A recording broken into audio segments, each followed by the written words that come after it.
Great Bend. Sports Day is brought to you by Barton Community College. Explore your future and get started now. Visit gobarton.com. Okay, Sports Day in 3, 2, 1.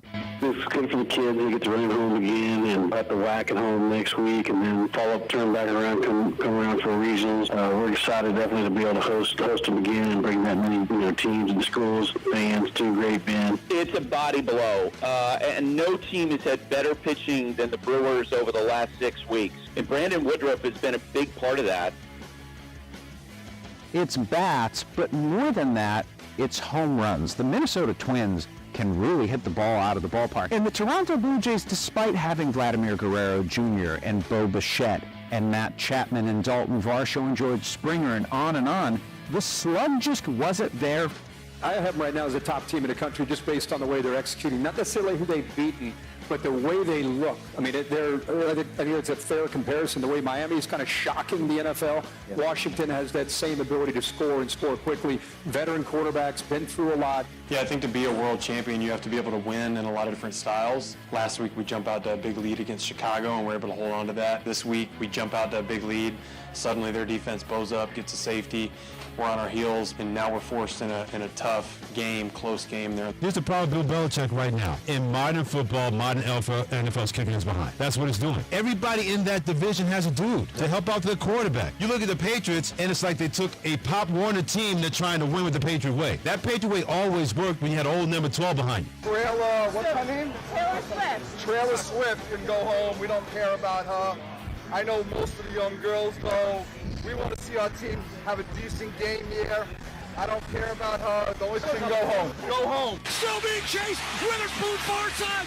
20, 15, 10, 5. He is in. Holy catfish. Holy catfish. What a call. Holy catfish. It's not like Holy Buckets Leotis. You need to throw that one out there, and then you'll get him excited. Welcome to Sports Day here on 1590 KVGB and 95.5 FM. It is the Tuesday show. Steve Webster with you. Aaron Clark along. Mike Corson shaking his head right now. And Mike Hesher, who did not get any sleep last night and watched back-to-back episodes of Mannix and Cannon.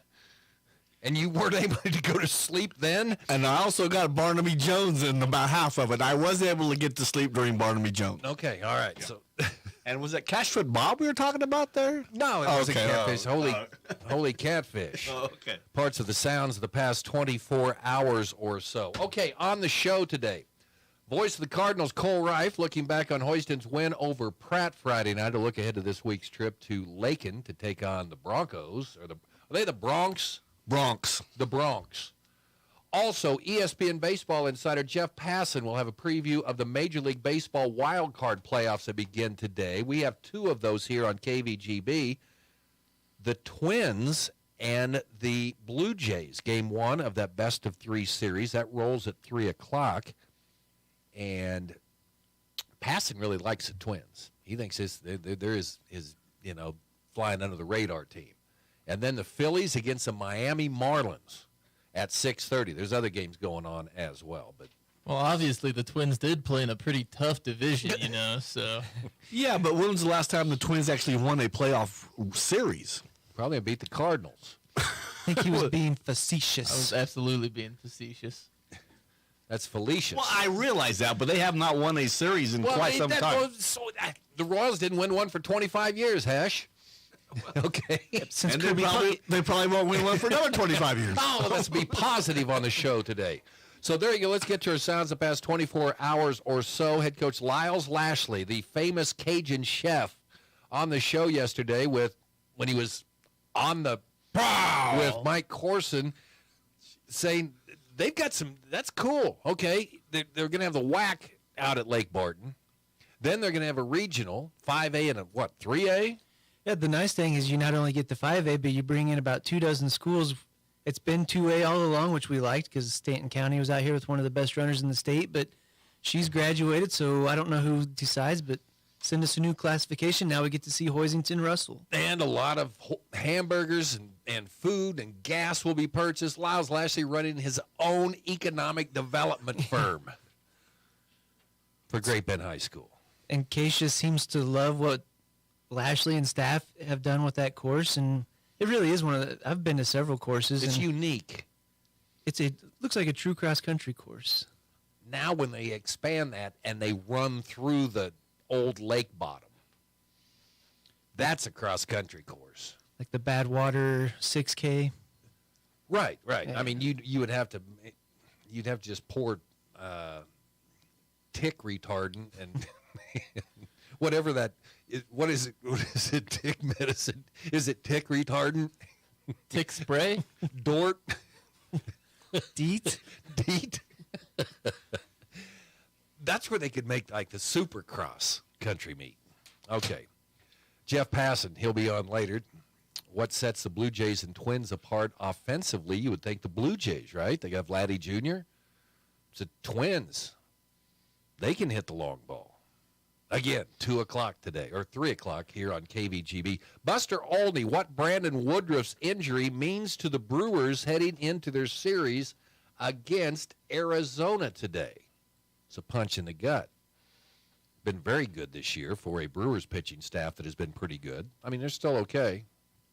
But talking about a bleed-over effect, when the Royals were winning 8-9 years ago, watch Quick Pitch every night, could tell you all about all of these teams, but my baseball season ended April, so I'm like, Milwaukee still has a team? Listen, the baseball playoffs are on. Clark didn't even know they were on today. There was no mention of it at all in his sportscast. I knew they were on. It was just I didn't know if you wanted me to bring it up in the morning with all the other local area stuff. Of course, the Giants and Seattle. Well, yeah, I mean, that's great. That's Monday Night Football. That's a little more. Yeah, okay, all right. Texas at Tampa Bay. That's the first game out of the chute today, and then Arizona plays at Milwaukee. Kirk Herbstreit thinks Washington is the number 1 team in the country. Washington currently ranked 7th right now. That was interesting. I mean, they've been compared to the Miami Dolphins until last weekend, but Washington ranked 7th. Isn't it amazing that in the year of the last year of the Pac-12, they have 6 teams in the top 18, 5 in the top 15, and 3 in the top 10? And it's going to go away. And 2 of those teams are Washington State and Oregon State, who don't have orphan children right now. They're the Pac-2. Clark and I were just looking yesterday. Colorado does not play Washington this year. It's the one Pac-12, I think, opponent they don't play. Kind of wanted to see that. I don't think Colorado would stand much of a chance just because Washington is rolling this year. The offense they've been able to put up is crazy, and you'll love to see it for their quarterback, Michael Penix Jr. He, I believe he's torn ACLs or he's had knee injuries in both knees. He's a transfer, his second year at Washington, and he's just lighting it up in an offense that historically has put out some pretty good offensive weapons. And I just got back from that neck of the woods, was driving down the bridge You didn't up go there. to Husky Stadium. And I though. saw this thing in the distance, and we talked about it.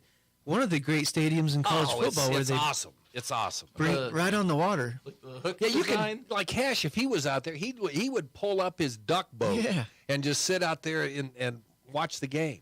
And then if you go to the top of the stands and you lose your step, you will tumble 600 yards to the bottom of the ocean. Freddie Coleman, he's my dude. And now he's got his afternoon show. He's not on Freddie and Fitzsimmons late at night now. But anyway, he's talking about Bill Belichick and the Patriots are being left behind by the modern NFL. I think it's a really good point because a lot of what the Patriots have done in the past is try to go against the grain of what the rest of the NFL is doing, and we've kind of seen them do that now. They're trying to lean into a run-heavy attack and going more to a three-man front, trying to get these unique bodies on the defensive side of the ball. But it's not working. And the Patriots way was to go out and not sign these big guys, free agents. Patriot way was Tom Brady. That's the Chief way now. Yeah, it's the way, and it's the way you've got to do it. If you have the best quarterback in the league, you got to keep giving him a new contract every year. And to be fair, that it sounds like a knock against the Patriots way, but knowing how to build around a star quarterback like that and get the longevity out of him. Don't get me wrong, I'm not a Patriots fan at all, but what they were able to do with that kind of success and building around a quarterback does have to be what the Chiefs are trying to accomplish with Patrick Mahomes right now. To get that same longevity, support him the same way, and hopefully they can end on a little better terms. The Hunt family and Patrick Mahomes don't have to become enemies. I saw a meme this weekend and tried to confirm it. Mike McDaniel, Miami coach, was quoted as saying, beating Bill Belichick is not hard.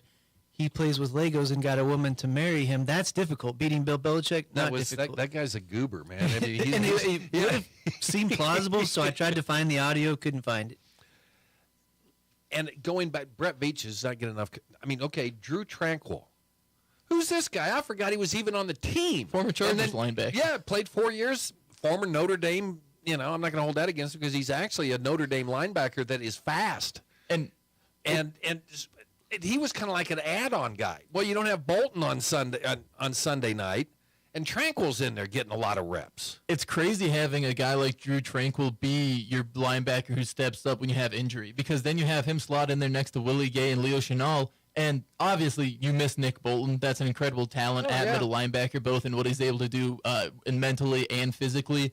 But having a guy like Drew Tranquil who's got the experience, he's fast he's got too. the speed, he's got the smarts. It's nice to have that be your fill-in linebacker. Like you said, Brett Veach, great job getting a guy, former division rival too. When they play the Chargers twice a year, he's going to know some still. He's going to have an idea of what they're going to want to do. So great pickup by Brett Veach. And like you said, GM for the Chiefs doesn't get enough credit. Okay, the cut again. I'll do this because I know Hesh likes it. What's her name? Taylor Swift. Taylor Swift can go home. We don't care about her. Trailer. I know most of the young girls go.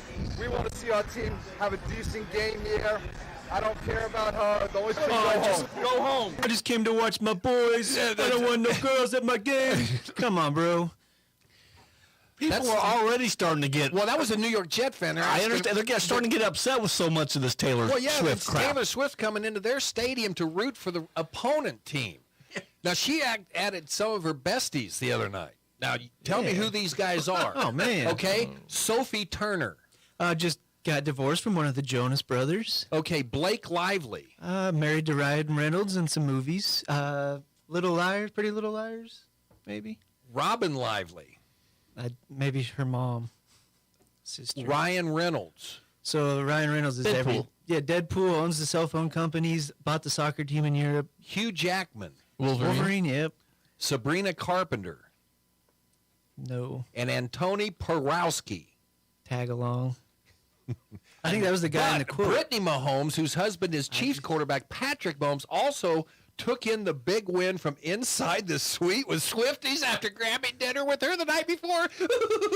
This is just so good. The drama, it's just so good. The drama's building. After week one, you saw the Brittany memes that she's jealous of Taylor. Now they're in the booth together. You either saw memes that every time Mahomes threw an interception, she was getting side eyes from Taylor, or she was explaining how awesome he was to Taylor. So now she's getting a little bit of love. I just do not think about Taylor Swift that much while I'm watching football. Like both in a positive, negative. Like football's on, and it's just that was football. We're not worrying about what's going on around. You passed the test, okay, or you failed the test. I threw those names out there because it's called the Goob test, okay? Oh, the culture test? Corson, yeah, I got 85% of the Goob test today. Rounded up to 90. I knew my superhero movies. I knew the guys who were in those. That's what you need. And finally, the call on Seattle Sports Radio. Devin Witherspoon catches an interception, returns at 97 yards for a touchdown in the third quarter. That put the Seahawks up 21-3. And Seattle would tack on a field goal. They beat the Giants 24-3. Now, if you wanted to hear Devin Witherspoon on what he had to say, you could have tuned into sports this morning with Aaron Clark, who did not have anything about the Major League Baseball playoffs, but had Devin Witherspoon on the radio this morning. I mean, you don't even mention he's the first cornerback or the second cornerback since 1982 to record a pick six and two. Trigger, pull her back. First one was Captain Munderland in 2013. He's still going. So, it's a neat stack. 2 sacks and a pick six. That's game breaker. Game changer. But sometimes you're like, you're the guy giving the sermon, and you're a Lutheran at the Catholic Church. No one's paying attention to you. Okay. He's sitting right here, man. He's also 6'7" and a former college football player. I know, but he's lost a lot of weight. I've got girth on him now, so okay. All right, anything else today? Cole Ripe's coming in here. We have Jeff Passan, so You want a breaking news? John Gordon, who designed the distinctive G logo on the Green Bay Packers helmet, died. 1961, you're an art student and you develop something iconic that's like it's just a football helmet. Lasting. You ever think about the logos, like the Nike logo? Does he also get credit for designing the Georgia G then? Or how does that work? Bishop Carroll? Yeah. Guys everywhere. You can just be like Bill Snyder. He invented the Power Cat. He was looking around one day, and he didn't know where to put that Iowa Hawkeye helmet that he had in it. He had it turned upside down. He looked at it. Well, my God, that's a Power Cat. I've got it. I'm going to... You draw it, and then you give it that cool name. Legendary. There you go. Sounds the past 24 hours. I'm giddy today. This is good stuff. That Taylor Swift. What did Trailer Smith? Oh, it's all coming up on Sports Day. Cole Rife's next if he wants to come in. Community bankers should actually know your community. Hi, I'm Amy Herrera, Regional Retail Manager for your local Equity Bank. As someone who lives here, I know many of you and I know what's important to you. I've been in the industry a long time and I've helped many people navigate through financial challenges and lead them to financial opportunities. I believe that people bank with people. I'd like to invite you to stop by one of our region's 5 locations and meet our friendly, helpful staff. Let us show you how we're committed to serving you in our communities. At Equity Bank, we're right here beside you. Member FDIC. Attention high school seniors, the time to think about that next step is right now. Get everything set up in a few hours at Barton Community College's Senior Day on November 8th. At Barton, you can take classes, transfer to a university, or enroll in a technical program. Did we mention we have $6,000 in scholarships up for grabs? Sign up online now through November 1st at seniorday.bartoncccc.edu to attend. When it comes to car maintenance, it's good to know a local guy that can get things done. The Eller family has been in the auto repair business in Great Bend forever. Greg Eller continues that long tradition of helping people. Eller Automotive Repair specializes in wheel alignments, oil changes, and general maintenance for all makes and models of cars and small trucks. Open 8 to 5 Monday through Thursday, 8 to 4 Fridays. Eller Automotive Repair at 915 Morton, right behind Great Bend Appliance, Furniture, and Sleep Source, 10th and Morton. He's the voice of Hoisington High School football, the Barton County Cougars, and the king of the tweeter machine. It's Cole Rife on Sports Day on 1590 KVGB and 95.5 FM. Sports Day also brought to you in part by the Venture Corporation, reminding you to help a neighbor and shop local when you can. And the Barton Cougar Booster Club continuing their efforts to make the Barton Athletic Department the best in the country. And speaking of voice of the Cougars, still voice the Cardinals. So Barton opens next Monday. Is that their first game? Well, it's getting closer. It is getting closer. What we got? Today's the 3rd. Yeah, they're a month, less than a month out. Wow. Cougs. Indeed. Yeah, the November month is rough, but they got some fun ones. I mean, obviously they'll go to Hutchinson to start out their classic, and then get a couple games at Sports Arena to open up the season. And they'll have their own classic. Both teams will be traveling like weekday road games. I think the women go. I think they play. Is it Redlands? I think they go down to Oklahoma and play a team, and then the men are going to go up and play North Platte this year. So Jeremy Combs excited. Yeah, well, they got some nice pieces coming back. The women will be kind of that more unknown, but I think they finally hit that established spot where like, okay, now you graduate everybody. Is there any drop off? No, you're kind of established now. So the expectations, even though you lost that huge class that went to the national tournament, you still expect them to do big things. Okay. Feel good Friday night?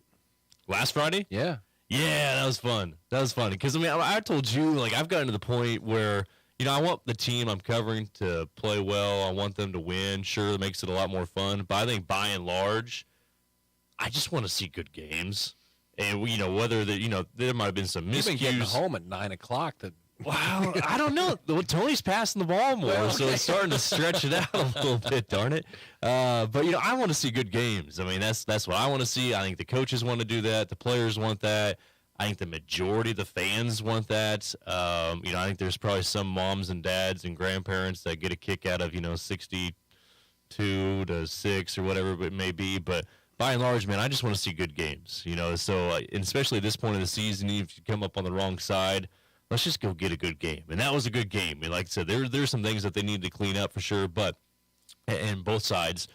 But it was just fun. Because that was down. Neither team led by more than 7 throughout the majority of the game until, Hoisington went up 27-19 at the very end to get that 8-point margin. But, yeah, that was fun.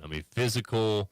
You had the storyline of Max Uni of Pratt being injured going in, and just like first series of the game, you see him hobbling the sideline, but then the very next play, he runs for 42 yards.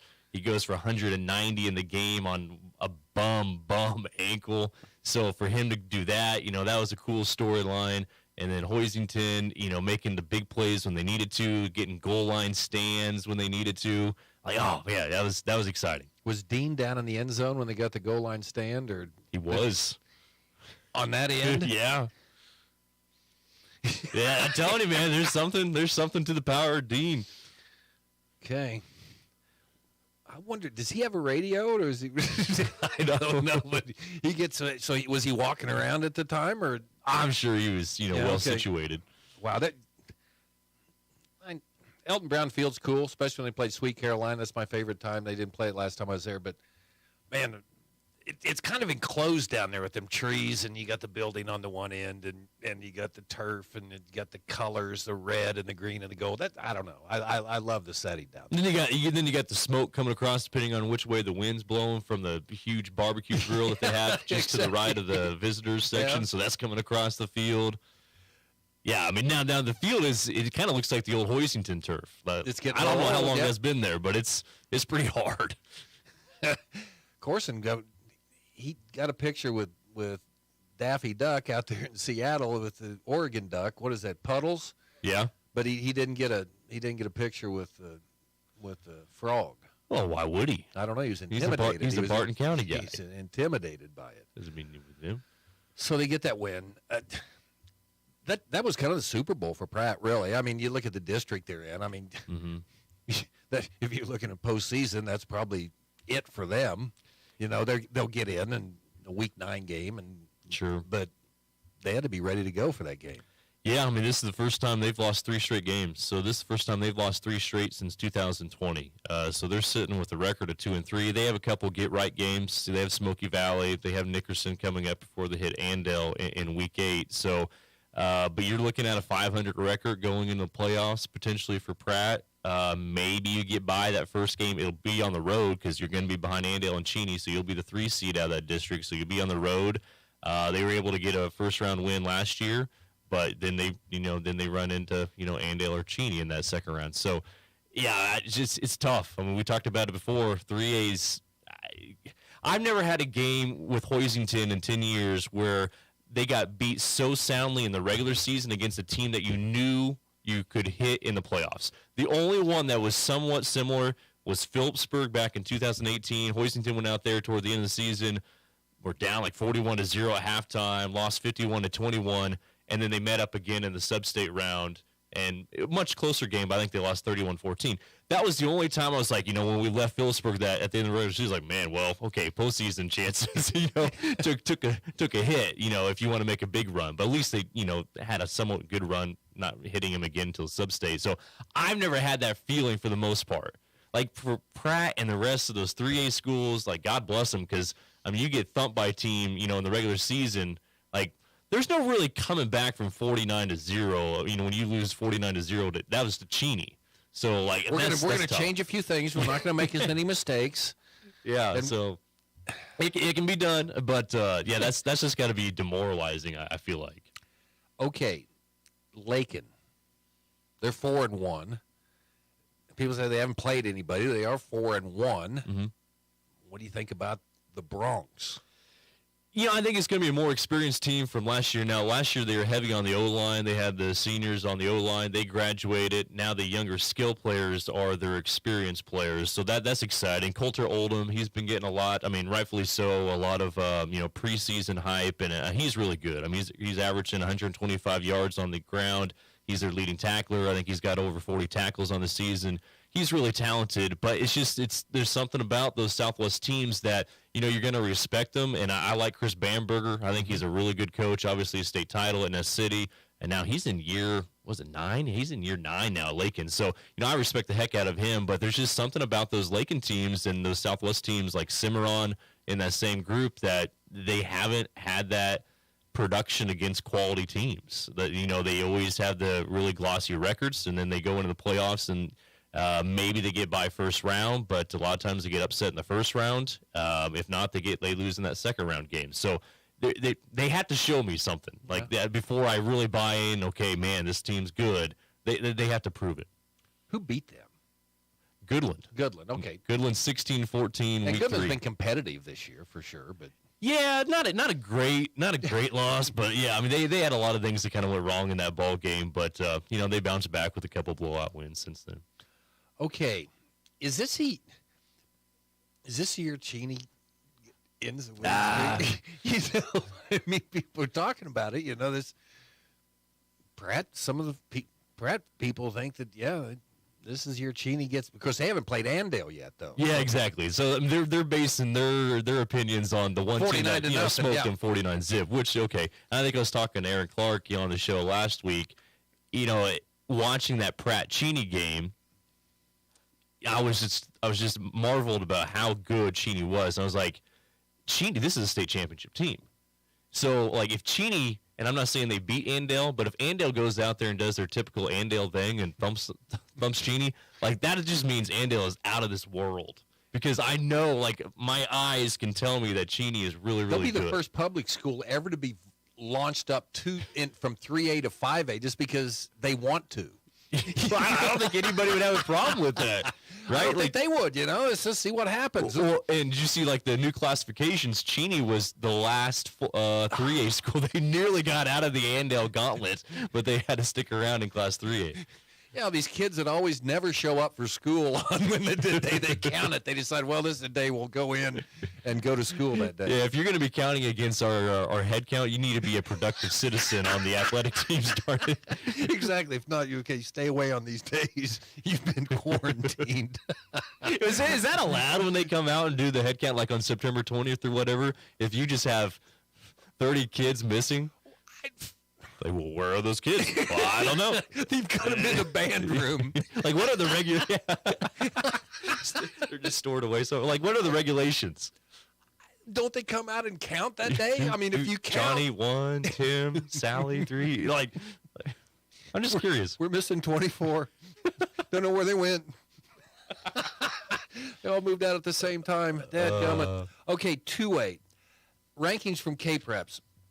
Okay, Southeast of Saline's number 4. And I know that that's a heck of a win over Clay Center, man. I mean, I was tempted to leapfrog Southeast over Hoisington. I really was. But I generally don't penalize a team that stays undefeated. They continue to win despite someone that may have had a more quality win. Now, I mean, beating Pratt, I think, is a pretty good win for Hoisington. But beating Clay Center, I feel like Clay Center, you talk about Cheney, and Clay Center's right up there with one of the best teams in 3A on the west side. So, yeah, that was a really nice win for Southeast. Just kind of proving, hey, we're still here. We're still really good. Yeah. So, yeah, I almost wanted to leapfrog Southeast in my poll to over Hoisington, but I kept Hoisington ahead of them. Any respect for Beloit and Norton Friday night? I think Beloit's the team. I can't buy into Norton. They've squeaked by a couple teams. They beat Phillipsburg by 8, and I think that district's the most entertaining one, District 8. But I think Beloit's is a couple touchdowns better than Norton. They lost Seifert, but Beisner's he blots out this. I mean, if you see his dad, I mean, he's a monster. And then I think they've got a good quarterback this year. Is it Schroeder, the Schroeder kid? Or? No, it's a basketball coach's kid. I can't think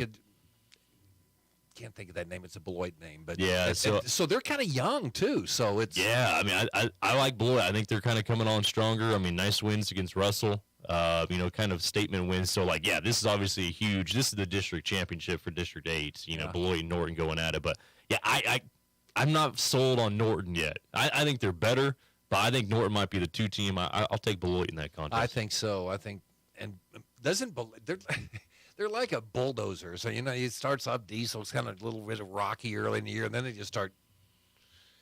Well, I mean, Ellsworth was, they surprised everybody when they clipped Beloit last year, and no surprise this year when they beat them, but a close game. And then, their schedule's tough. I mean, they obviously play Southeast of Saline. Yeah, that was the one that was like, you thought would have been a little bit closer if they were legit, but yeah, they got boat raced in that game. But, they've come back nicely with 3 straight. Oh, yeah, we're going to have Ellsworth and Southeast here in a couple weeks. It's go time. All right. Well, thanks for coming in. Yeah, you bet. You got anything, Trailer Swift or anything like that? I don't pay a whole lot of attention. Does Mike Corson down in the basement, does he listen to the Swiftie songs when he's down there? Or? I don't know what's in his headphones because usually the rule is you have to have your headphones if you're going to play audio downstairs so it's not annoying to everybody else. So I don't know what he jams out to with his headphones, but I'm sure it's Taylor Swift related. Now, I don't know if there's some remix because, like the Red Kingdom song and, that like Tech 9 stuff. Okay. Well, anyway, those are getting remixed now. So I'm sure, Corson's starting to up his Chiefs fandom and he's starting to listen to some of those remixes. Yeah, I was just excited that BTO's making a comeback, Bachman Turner Overdrive. So who's beat? You don't know who BTO? Come on. You don't know who BTO is? BTO? You ain't seen nothing yet. You ain't seen nothing yet. Sounds like one of the railroads on Monopoly. Like, there's a B&O railroad? The B&O, yeah. Okay, exactly. all right. That's a good one. Okay, yeah. Name the 3 other railroads. Reading. Pennsylvania. B&O, Pennsylvania. Okay, that's only 3 railroads, though. Okay, I'm out. Okay. We got Don't nothing. have a winner today on Come back on the Sports next Day. segment with that. Okay. All right, Cole, thanks. Cole Reif. He'll have the call on Friday night. Oh, remember when you go out there and you see all those cornfields, when you go into the lake and get past Garden City, remember that used to just be nothing but sugar beets out there. Sugar beets? Sugar beets, yep. And then the sugar beets quit making sugar, so then they had to quit growing them, and now they have corn and stuff. Now they got turf out there. Yeah, they got turf. Cole Reif, the one and only here on Sports Day. Jeff Passan up next. Venture Corporation is a homegrown company with almost 50 years of experience in asphalt, paving, and construction, and they need equipment operators, mechanics, and CDL drivers. Venture offers many benefits, including 401k and Blue Cross Blue Shield health insurance. Call Leslie for all the details. Work for a family-owned and family-oriented company that is here today and will be here in the future. Venture Corporation, South Highway 281, Great Bend, is an equal opportunity employer. Hey everyone, this is Cole Reif, voice of the Barton Cougars. Attending sporting events for Barton Community College is great, but did you know you can support the athletic teams even further by getting involved with the Cougar Booster Club? The Boosters help with fundraising for equipment and facility upgrades to give Barton athletes every opportunity to keep succeeding at the regional and national levels. Join the Cougar Booster Club as an individual or business. Call 620-792-9377. Become a booster today. Go Cougars. At Next Tech Wireless, it's wireless on your terms. You pick a 36, 24, or 18-month agreement and get a device on us like the iPhone 14 or the new Google Pixel 7. Stuck in a contract with your current provider? Switch now and get up to $1,000 per line. For more details, stop by your nearest Next Tech Wireless location today or call or text our customer care team at 877-621-2600. Next Tech Wireless, home on the range.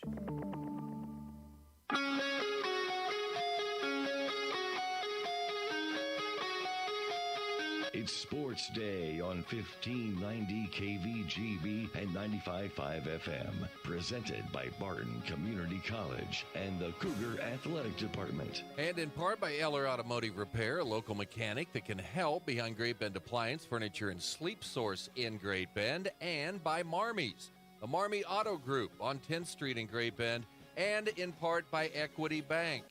No ATM fees nationwide. Learn more at equitybank.com. Major League Baseball playoffs getting underway, the wild card round.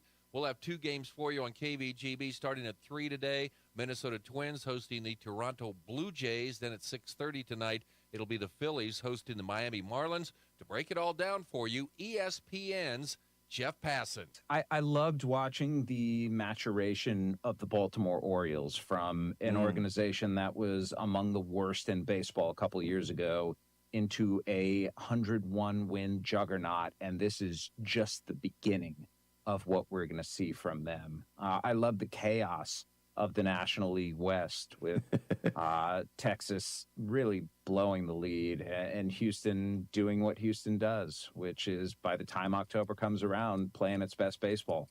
And I loved seeing the Atlanta Braves historically great offense. When we look at that team, Justin, and when we look back on this season, we're not just going to see Ronald Acuna becoming the first 40-70 guy or 340 home run hitters or the most home runs for a team in history. We're going to see an offense that had the highest slugging percentage in the history of any offense in Major League Baseball, better than the 27 Yankees, better than anyone. Jeff, we're in year 2 of this wild card format. Remind us of how this opening round will go down. Let's remember how the wild card used to be. It was a one-game winner takes all, loser goes home format. I got to be honest, I kind of dug that. Like, I love get it. Winner takes all games. Yeah. It's just the stakes are so enormous, and what it made teams do is really value winning their divisions, right? That being said, I love this format too because it just gives us more baseball, and more baseball is always better. Here's the thing, though, Justin.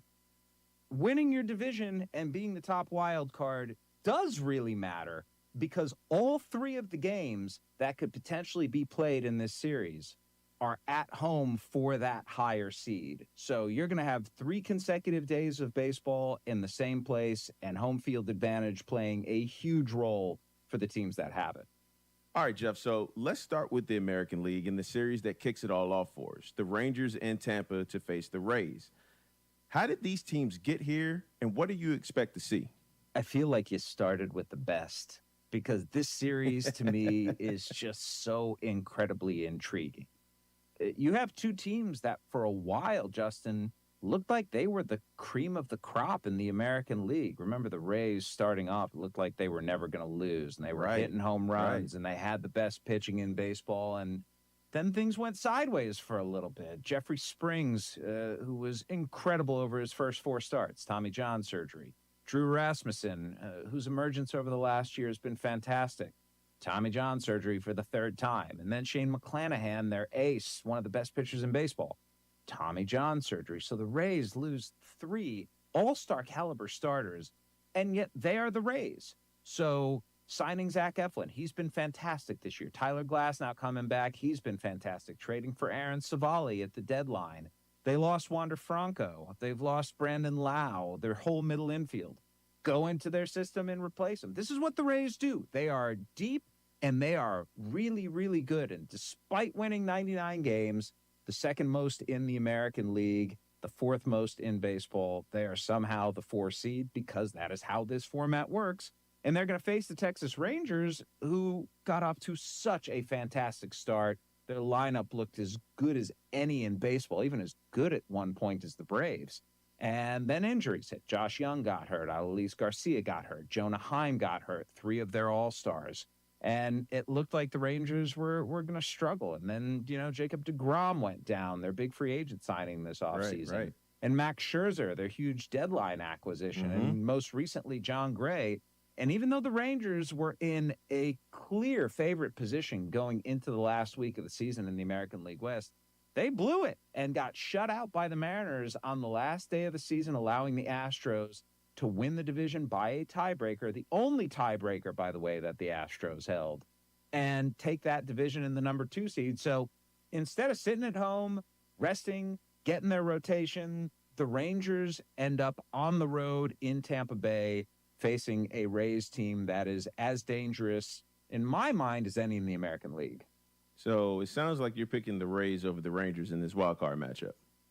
Somebody who's been scouting all of the American League teams put it really interesting to me yesterday. I go to this person when I want to get a better sense of the general landscape of baseball. And I said, who you got in the American League? Because I wanted to know, before I make my World Series pick, I want to know, who is this guy who's been around for decades and has seen everything? Who does he like? And he said to me, every single series in the American League is a coin flip.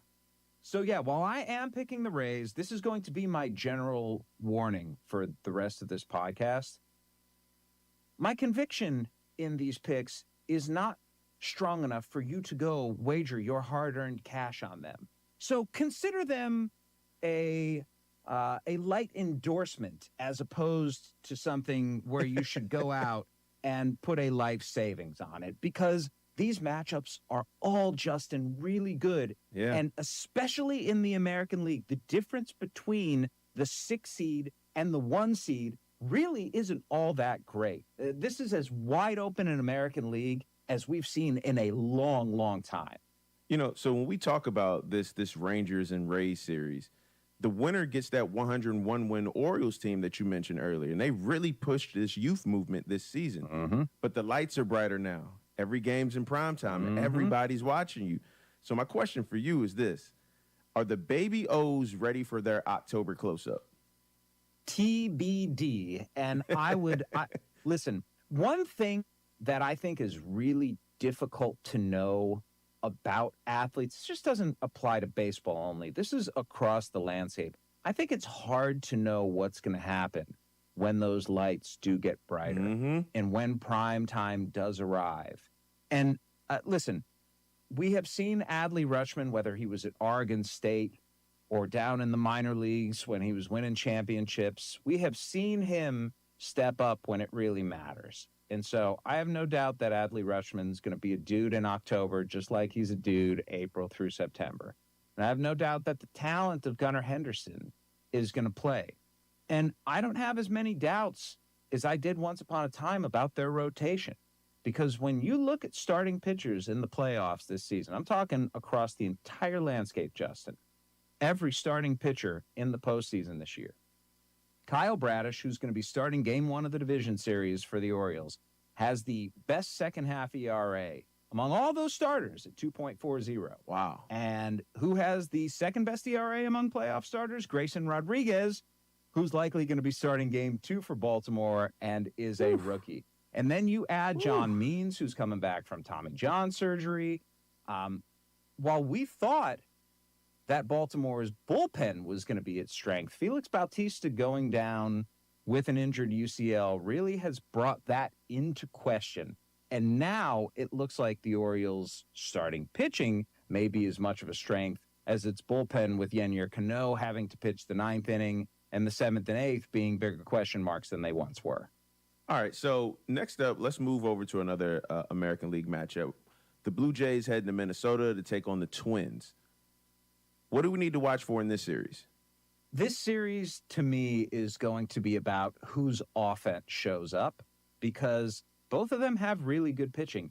And it's interesting with the Toronto Blue Jays. You have a lineup that's got Bo Bichette and Vladimir Guerrero Jr. and George Springer. They trade for Dalton Varsho this year. They traded for Matt Chapman a couple of years ago. You know, name after name after name.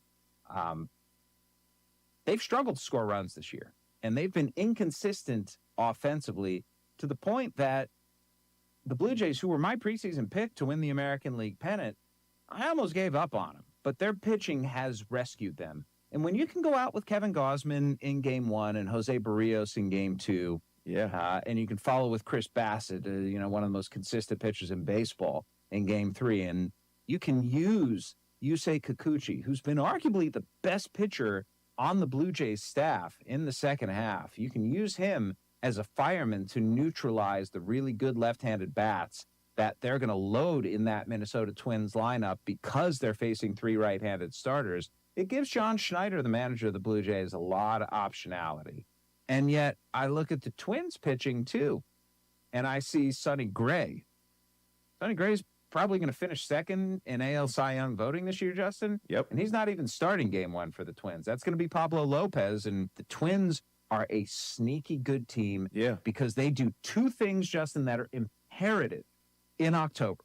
They hit home runs and they strike out opponents. And while I'm worried about the Twins' offensive strikeout rate and how that could be their Achilles heel, they do the other things so well that, to me, they are a sneaky sleeper going into the playoffs this year. The winner of this series gets the Astros, who are only in the driver's seat after getting that AL West crown via the tiebreaker you mentioned earlier with the Rangers. This may sound like a crazy question, Jeff, but I got to ask it anyway. Can the defending champs, who have been so good for so long, make another long October run? Absolutely. You know, when you have Yordan Alvarez and Jose Altuve and Kyle Tucker in your lineup, it's hard to argue against it. And Chas McCormick's emergence this year, and Yainer Diaz, the rookie catcher. And by the way, they signed Jose Abreu, who's had a big September and finally looks to be emerging out of what had been a pretty long slump. And then their rotation. Oh, by the way, they've got Justin Verlander back for another run, and Framber Valdez, who's one of the more underappreciated pitchers in all of Major League Baseball, and Christian Javier, who was part of a no-hitter in the World Series last year. And their bullpen is deep, from Ryan Presley to Hector Neris. Brian Abreu's been damn near unhittable in the second half of the season. Like, the Astros have all the pieces and parts.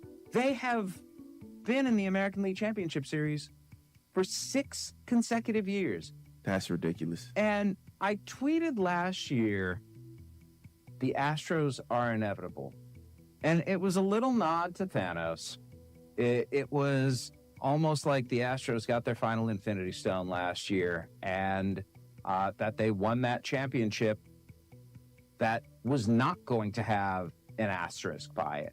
That they wanted to prove to the rest of the world what they have known inside that organization for a long time, that even though they cheated in 2017, they didn't have to, because they were that good, and they have been that good for as long as they have in a sport that simply doesn't see teams dominate the way the Astros have. All right, Jeff, let's switch over to the National League for a minute. We got the Diamondbacks traveling to Milwaukee to take on the Brewers. How do you see this one playing out? Well, I saw this playing out with the Milwaukee Brewers making a really deep run into the postseason. And then on Monday afternoon, Craig Counsell, the Brewers manager, announced that Brandon Woodruff, who was going to be starting Game 2 for the Brewers, was out for this series and potentially out for the playoffs with a shoulder injury. And it was just such a punch to the gut for a Milwaukee team that had been playing really well lately, and whose pitching looked like it was the best, at least rotation-wise, of all 12 teams in the playoffs. When you have Corbin Burns, a former Cy Young winner, at the top, Brandon Woodruff, who can come in and shut guys down and had a 2.28 ERA over his 11 starts this season in the 2-hole, and then Freddie Peralta, another potentially dominant guy pitching third, the Brewers not only looked like a team that were going to beat the Diamondbacks, which I still frankly think they will, but looked like a team that could potentially oust the Dodgers in the division series. That's going to be a little tougher row to hoe now without Woodruff. And as much as the Brewers have great pitching with their starters and with a deep bullpen, their lineup leaves a lot to be desired. Look, they did really well at the trade deadline. Mark Canha and Carlos Santana, the two bats they went out and got, have been two of their 4 best hitters. And frankly, I don't know that they would be here right now had they not made those moves. And yet with the Diamondbacks, they've just been about a year ahead of schedule. And a lot of that is thanks to Corbin Carroll, the dynamic rookie who's going to win NL Rookie of the Year, who had 25 home runs and 50 stolen bases this year.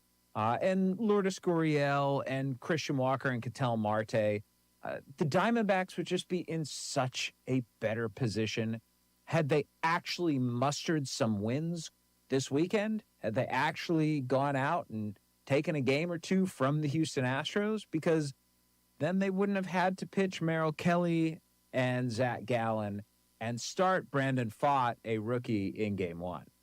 You know, winning in the postseason always comes with an even harder challenge, right? So the winner of this series gets the Dodgers, who are always around this time of the year. Are either of these teams a real threat to the Dodgers right now? Yeah, I think that the Brewers especially are the threat because of how they can pitch. And let's remember, back in 2018, the Brewers pushed the Dodgers to 7 games in the NLCS. It was a fantastic series. And I understand that was 5 years ago. A lot has changed since then. These teams look totally different. The Dodgers didn't have Mookie Betts or Freddie Freeman back then. But the one thing that has been consistent is Clayton Kershaw. And He's going to head a Dodgers rotation that is very vulnerable because of injuries. Dustin May, out. Walker Buehler, who tried to come back, out. Tony Gonsolin, out. It has decimated them. What they do have, though, is a bullpen that is really surprisingly elite. They have taken Ryan Brazier off the scrap heap, and he's given up 1 run in, around 30 innings. Brusdar Graterol, whose ERA is in the low ones this year, has given up 1 run over his last almost 30 innings. What the Dodgers did is not panic.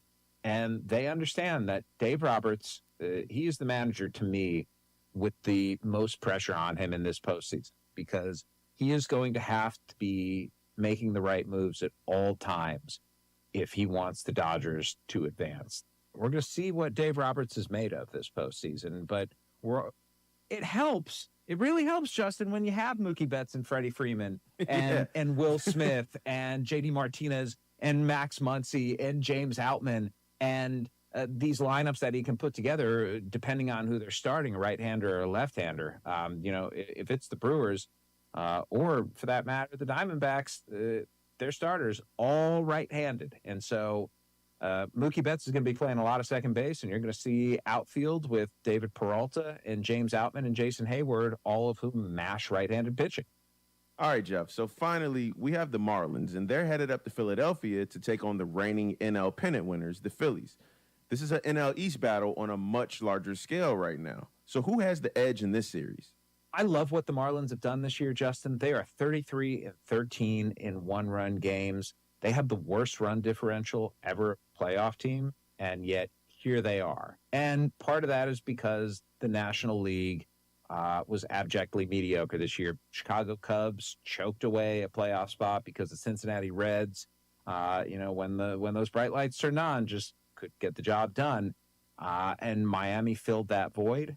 And the fact that they did it with Sandy Alcantara down this year, not his Cy Young self, and out because of a UCL injury, with Yuri Perez, their incredible rookie, who's going to win a Cy Young himself someday, but is missing the playoffs with a shoulder injury. The fact that they made it with a rotation that's going to go Jesus Luzardo, Braxton Garrett, Edward Cabrera, I think speaks to what the Marlins are made of.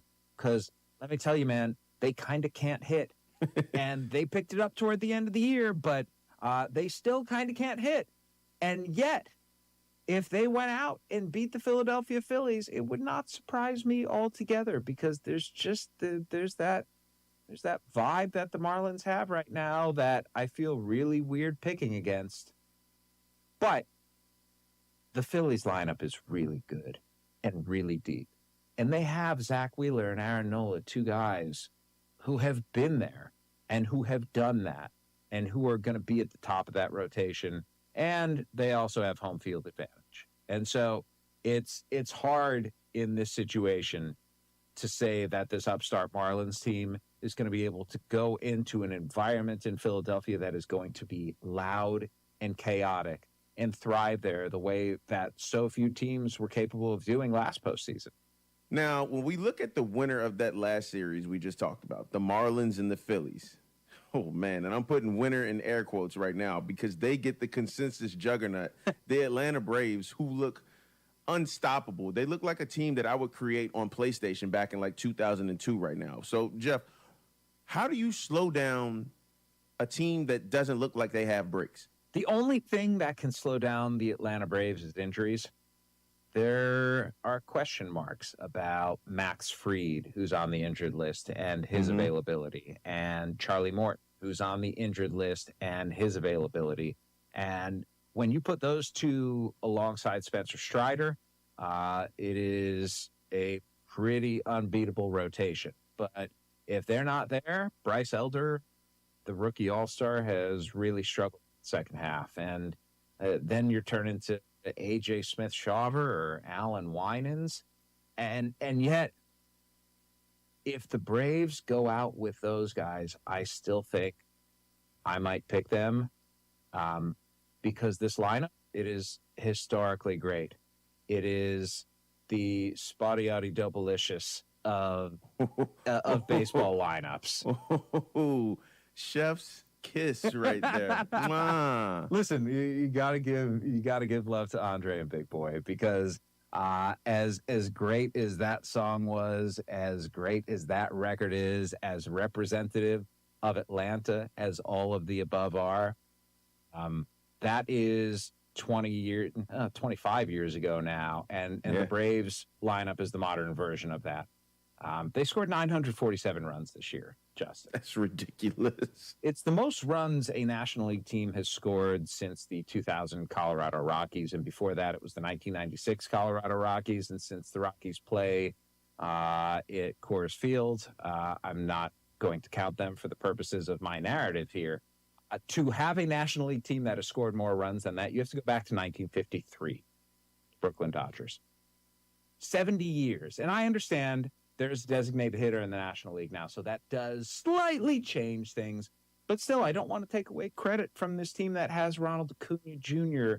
doing things we've never seen before in terms of power speed combination. And Matt Olson setting a franchise record with home runs. And you go up and down that lineup, man, all-star after all-star after all-star. And I just don't know how you pitch to it. Right. They have so few weaknesses. They hit for power. They hit for average. The slugging percentage of .501 is the highest in the history of baseball. They don't strike out. I mean, it's just a team that if you're a pitcher, when you stand on that mound 60 feet 6 inches away and say, I need to navigate this lineup, I don't understand how they do anything other than emoji shrug it. I have a really hard time believing that whether it's a short series of 5 games in the division series or 7 games in the NLCS and World Series, there's going to be a team that has the pitching to neutralize the Braves offense for long enough to win that series. That's Jeff Passan from earlier today, the ESPN podcast. Major League Baseball, we'll have it for you starting at 3 this afternoon. Twins hosting the Blue Jays, and then at 6:30 tonight, the Phillies taking on the Miami Marlins. Sports Day today brought to you in part by Advanced Therapy and Sports Medicine. Get your life back. And by Nextech Wireless. Experience wireless. Built by Kansans for Kansas. From the Mayo Money Management Studios, 1590 KVGB, Great Bend, and 95.5 FM K238CK, Hoisington. Barton Community College helped me get a jump start on college with early college opportunities. With Barton's help, I earned my degree at the same time I graduated from high school. You can take classes on campus, online, and even at your high school with teachers you already know. With tuition rates starting at $50 per credit hour for select Kansas high school audiences and scholarship opportunities, it is easier than ever. Barton Community College helped me get one step closer to my dream, and it can help you too. Learn more at highschool.bartonccc.edu. Marmy Auto Group makes it happen. Central and Western Kansas. Check out our selection of new and pre-owned inventory. Marmy's friendly staff offers top quality service that you've gotten to know over the years. When your existing vehicle needs parts or service, our experienced team will get you back in the game this season. Marmy Chevrolet, GMC, Ford and Chrysler, Dodge, Jeep Ram, parts, service, and body shop. Visit Marmy Auto Group on 10th Street or marmys.net. Marmys make it happen.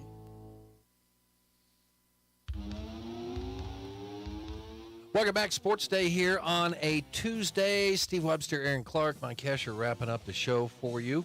Mike Horson down watching Trailer Swift videos. Tomorrow on the show, we're going to welcome back a couple guys. Wyatt Thompson, he'll be in. He's had his bye week. So we'll have the Wildcats, so they'll play Friday night at Oklahoma State, so we'll get the latest on the Cats with Wyatt Thompson.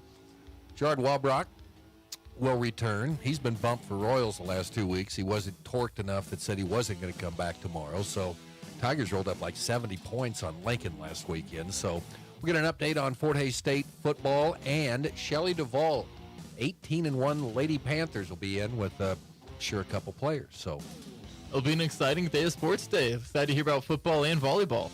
Right here on Sports Day. Thanks for listening. Talk to you tomorrow on KVGB.